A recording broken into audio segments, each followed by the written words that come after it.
प्रसाद मुखर्जी लोह प्रणाम। श्यामा प्रसाद मुखर्जी लोह प्रणाम। श्यामा प्रसाद मुखर्जी लोह प्रणाम।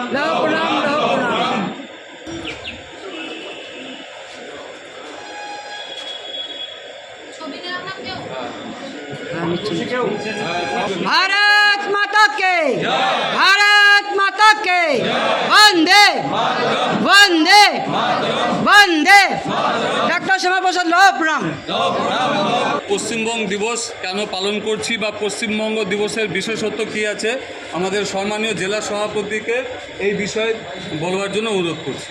ডক্টর শ্যামা প্রসাদ মুখার্জি, পণ্ডিত দীনদয়াল উপাধ্যায় ভারত মাতার ছবিতে পুষ্পার্ঘ্য নিবেদন করে আজকের যে দিন, কেন আজ আমরা এই 20শে জুন পশ্চিমবঙ্গ দিবস পালন করছি সে বিষয়ে দু চারটি কথা আমি আপনাদের সামনে তুলে ধরব।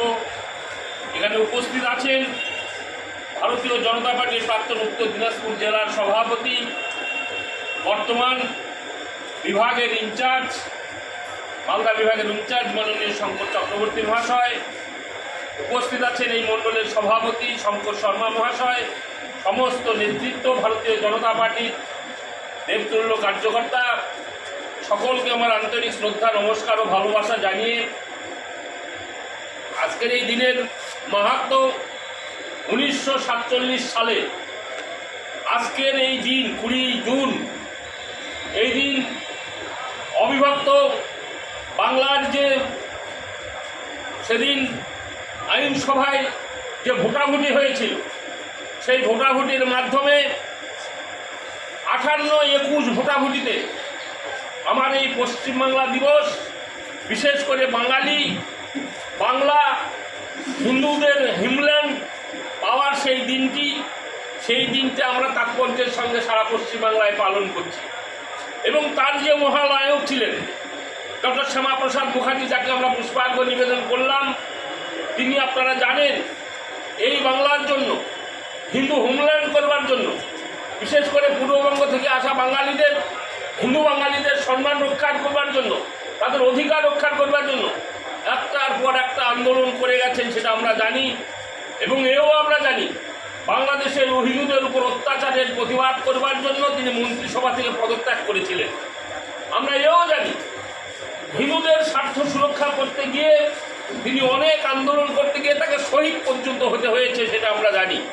তাই আজকের এই দিন, এই 20শে জুন, হিন্দুদের হোমল্যান্ড এবং পশ্চিমবাংলাকে বাঁচানোর জন্য যে লড়াই করেছিলেন ডক্টর শ্যামা প্রসাদ মুখার্জি, তাকে স্মরণ করে আজকের এই দিনে তার তাৎপর্য ব্যাখ্যা করে সারা পশ্চিমবাংলার মানুষকে এই ডক্টর শ্যামা প্রসাদ মুখার্জি সম্পর্কে, যে বাংলা হাতের বাইরে চলে গিয়েছিল, বিজাতি তত্ত্বের ভিত্তিতে যখন দেশ ভাগ হয়, আপনারা জানি বিভাজনের বিভীষিকা, কিভাবে হিন্দুদের উপর অত্যাচার হয়েছে, কিভাবে হিন্দুরা বাড়ি ঘর জ্বলন্ত অবস্থায় ফেলে দিয়ে পালিয়ে এসেছে, কিভাবে নিজেদের প্রাণকে উৎসর্গ করে পালাতে বাধ্য হয়েছে, কিভাবে নিজেদের আত্মীয় স্বজন বন্ধু বান্ধবকে বলি দিয়ে পালিয়ে আসতে হয়েছে, সেই ইতিহাস আমাদের পূর্বপুরুষ সকলেই জানে। সেই বিভাজনের বিভীষিকা যে আগুন, সে আগুন জ্বালিয়েছিল, সে আগুন নেভানোর কাজ করেছিলেন ডক্টর শ্যামা প্রসাদ মুখার্জি, বিশেষ করে হিন্দু ধর্মকে রক্ষা করবার জন্য। তাই আজকে আমরা যেখানে বসবাস করছি, এখানে থাকার কথা ছিল না, এটা পূর্ব পাকিস্তান হওয়ার কথা ছিল।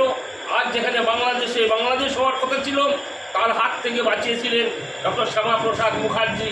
তাই তার যে অবদান আমরা জানি, ডক্টর শ্যামা প্রসাদ মুখার্জি তার প্রাণের বিনিময়ে কী কাজ করে গেছে আমাদের হিন্দুদের স্বার্থে, সমাজের স্বার্থে, সারা ভারতবর্ষের স্বার্থে। আমরা এও জানি এই ডক্টর শ্যামা প্রসাদ মুখার্জি সংসদে দাঁড়িয়ে, লোকসভায় দাঁড়িয়ে সেদিন ঘোষণা করেছিলেন, এক দেশ, এক আইন, এক নিশান, এক বিধান, এক প্রধান। সেদিন সেই করতে গিয়ে তিনি যে আন্দোলন করেছিলেন, সে আন্দোলন করার জন্য তাকে কাশ্মীরে যেতে হয়েছিল, এবং কাশ্মীরে গিয়ে তার প্রাণ গেছে। কেন গেছে, কিভাবে গেছে, আজও তার কোনো তথ্য আমরা ভারতবাসীরা জানি না, অন্ধকারে রয়েছি। সেদিনের সেই ইতিহাস আপনারা জানেন। ডক্টর শ্যামা প্রসাদ মুখার্জি যখন কাশ্মীরে গ্রেপ্তার হয়েছিলেন, তখন তার সঙ্গে সহযোগী হিসাবে ছিলেন তৎকালীন যুব নেতা, ভারতীয় জনতা পার্টির সেই প্রাণপুরুষ অটল বিহারী বাজপেয়ী। তখন তার বয়স ছিল মাত্র 22 বছর। 22 বৎসরের যুবক অটল বিহারী বাজপেয়ী ডক্টর শ্যামা প্রসাদ মুখার্জির সঙ্গে সেদিন কাশ্মীরের সীমান্তে গিয়েছিলেন। কাশ্মীর সীমান্ত থেকে ডক্টর শ্যামা প্রসাদ মুখার্জিকে যখন গ্রেপ্তার করা হয়েছিল, সেদিন ডক্টর শ্যামা প্রসাদ মুখার্জি অটল বিহারী বাজপেয়ীকে বলেছিলেন, অটল তুমি ফিরে যাও, আমি আর ফিরতে পারবো কিনা জানি না, কিন্তু আমার যে স্বপ্ন, আমার যে আশা, এক দেশ এক আইন এক নিশান এক বিধান এক প্রধান, এই স্বপ্ন বাস্তবায়ন করার দায়িত্ব আমি তোমাকে দিলাম। সেদিন কাশ্মীর সীমান্ত থেকে চোখের জল ফেলে কাঁদতে কাঁদতে অটল বিহারী ফিরে এসেছিলেন। আমরা জানি আপ্রান্ত প্রচেষ্টার পরেও অটল বিহারী বাজপেয়ী ভারতের প্রধানমন্ত্রী হওয়া সত্ত্বেও সেদিন সেই ডক্টর শ্যামা প্রসাদ মুখার্জি এক দেশ এক নিধান এক বিধান এক প্রধান এক নিশানের সেই কার্যক্রম সফল করতে পারে নাই।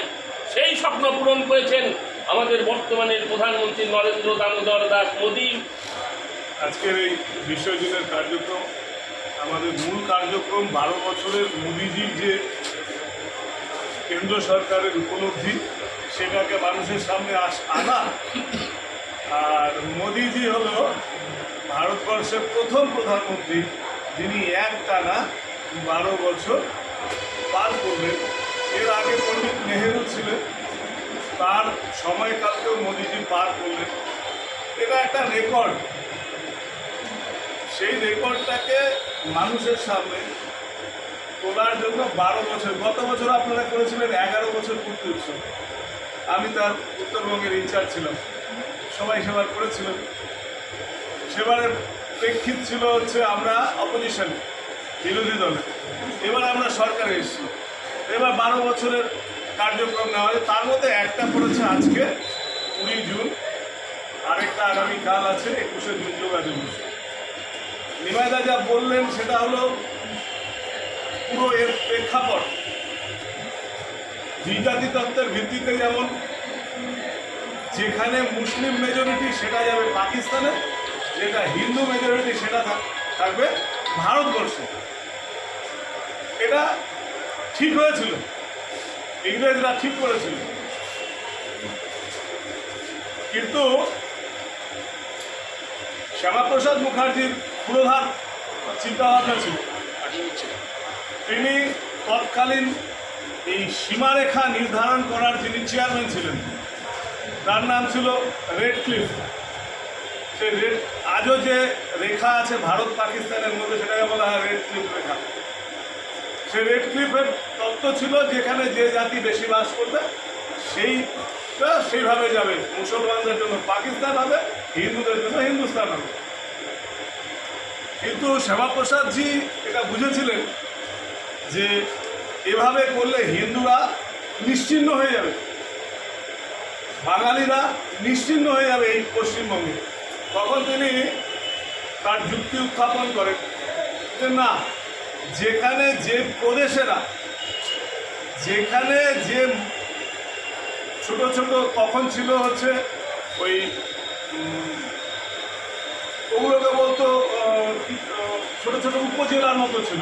আমরা এখন যেগুলো জেলা বলি, সাব ডিভিশন, এখন যেটা সাব ডিভিশন বলি, তখন উনি বলেছিলেন যে ওই রকমভাবে যেখানে যে অংশে, যেই জেলায়, যেই পরগনায়, ওই সময় পরগনা শব্দটা চলছে, যে পরগনায় হিন্দু বেশি সেই পরগনা থাকবে হচ্ছে ভারতবর্ষে, যে পরগনার হিন্দু কম, মুসলমান বেশি, তারা পাকিস্তানে। এইভাবে উনি আবার পাকিস্তানকে ভেঙে পশ্চিমবঙ্গটাকে বের তো করলো, কিন্তু পাশ হবে কোথায়? তো পরবর্তীকালে আইনসভায় যখন পাশ হয় 20 জুন, এই প্রস্তাবটা শ্যামাপ্রসাদজি রাখেন যে বাংলা ভাগ হবে, দেশের সাথে সাথে বাংলাও ভাগ হবে। আর সেই বাংলা ভাগ হবে, এই প্রস্তাবটা আজকে